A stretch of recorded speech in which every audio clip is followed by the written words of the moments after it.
9h30 sur Europe 1. Et c'est l'heure du JDM, le journal des médias avec Romain Ambro. Rebonjour. Rebonjour, à la une ce matin, un nouvel animateur de TF1 qui arrive sur Gulli, le premier single en exclusivité du gagnant de The Voice, Kenji, et puis une grève sur le plateau de Plus belle la vie.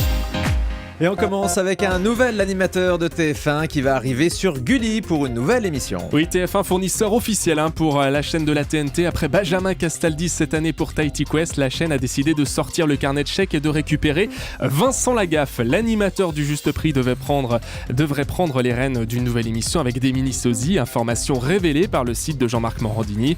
Une émission où des jeunes enfants vont devoir se grimer, se déguiser pour ressembler le plus possible à leur star préférée. Diffusion en prime time, on l'imagine, à la rentrée.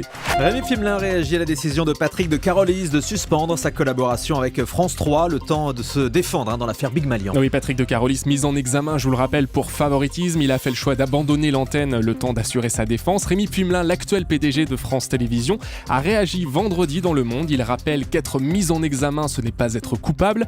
Pour lui, les explications que donne Patrick de Carolis sont dignes de confiance, mais l'affaire Big Malian a une résonance particulière qu'il faut prendre en compte, explique-t-il. Je ne suis ni juge ni censeur moral, je dirige des chaînes avec pour absolue priorité le téléspectateur. Rémi Fimelin avoue avoir rencontré Patrick de Carolis au cours d'un entretien et pour lui, il a pris cette décision qui lui paraît être la bonne. Le président de Fimelin qui a d'ailleurs envoyé une lettre en interne à tous les salariés de France Télévisions. Une grève vendredi dernier sur le tournage de Plus belle la vie. Mobilisation des techniciens pour soutenir le mouvement national lancé par les intermittents. Une colère qui se fait entendre depuis plusieurs semaines, Thomas, sur les différents plateaux de télé en direct, on l'a vu. Et puis vendredi à Marseille, donc sur le tournage de la série de France 3. Les techniciens se sont mis en grève, comme l'a rapporté le site de la Provence. Plus belle la vie qui doit fêter ses 10 ans de mise à l'antenne mardi prochain au Mucem à Marseille. Il se peut que là aussi, la fête se retrouve un peu perturbée. Une exclue ce matin sur Europe 1, on vous dévoile le premier single de Kenji qui sort seulement mercredi. Oui, un mois après la fin de The Voice, il n'a pas chômé, il n'a pas perdu de temps. Son premier single s'appelle Color Gitano. Il l'a interprété pour la première fois samedi soir sur la scène de The Voice Tour à Lille. Ça sonne comme un tube de l'été. Le single sort mercredi, Thomas, mais vous étiez sur place et vous avez fait traîner votre téléphone portable pour enregistrer donc ce petit moment. Tendez l'oreille, c'est rien que pour vous sur Europe 1.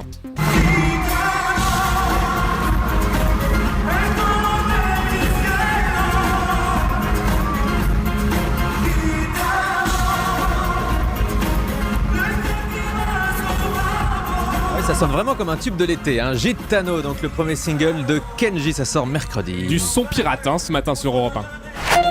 France 2 dévoile petit à petit le nom des participants à la fête de la musique le 21 juin à Montpellier. Oui, la liste s'étoffe et il y a du beau monde. Kenji justement qui sera de la partie avec Chico et les Gypsy, également Christophe Maé, Yannick Noah, Patrick Fiori, Tal, François Valéry, Magic System, Nolwenn Leroy, Julie Zenati. Il y en aura vraiment pour toutes les générations. Et puis Conchita Wurst, vous l'avez annoncé Thomas la semaine dernière, la gagnante de l'Eurovision qui va faire sensation sur place. La ville de Montpellier attend entre 100 et 150 000 spectateurs sur place de la Comédie justement. Un ex-participant à confession intime jugé pour avoir déversé des seaux d'excréments dans un centre des impôts à Narbonne. Oui, vous avez bien entendu, ce jeune homme, on l'avait vu en janvier 2012 sur TF1 dans un numéro de Confessions intimes. Le sujet qui lui était consacré à l'époque, Je suis le roi du monde, où on le voyait se promener dans la rue avec une couronne dans les rues de Narbonne. Il avait voulu évidemment faire le buzz, comme le font beaucoup de participants dans cette émission, sauf que depuis le 27 mai, il a quelques soucis, notamment avec des complices. Il s'est introduit dans les locaux du centre des impôts pour y déverser, vous l'avez dit Thomas, des seaux d'excréments. Alors pas très difficile pour les enquêteurs de les retrouver puisqu'ils ont posté la vidéo sur le net et on les voyait à visage découvert.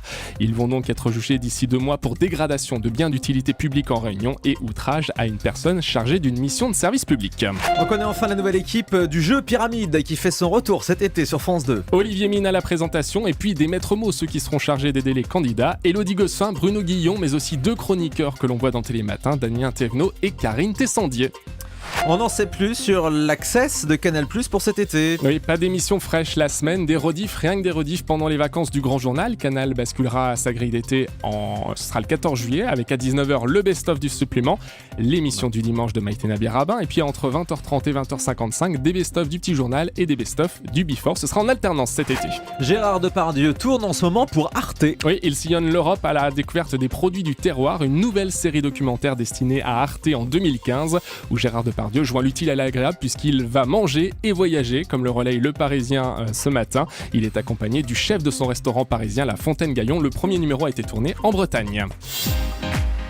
Allez, on termine avec le chiffre du jour. 16 millions de téléspectateurs en tout devant France 2 vendredi pour suivre la journée spéciale du 70e anniversaire du débarquement. Alors ils ont cumulé tous les programmes, c'est-à-dire Télématin, la spéciale de la première partie en matinée, également le journal de 13h, etc. La 2 qui s'est donc offert une très belle journée et la 2 leader le matin, mais c'est TF1 qui était leader pour son émission spéciale avec Anne-Claire Coudray et Gilles Boulot l'après-midi. Oui, ça promet des belles audiences pour le mois de juin pour France 2 entre ces cérémonies du débarquement et évidemment les matchs de Roland-Garros qui ont attiré un très large public. Merci beaucoup Romain Ambro.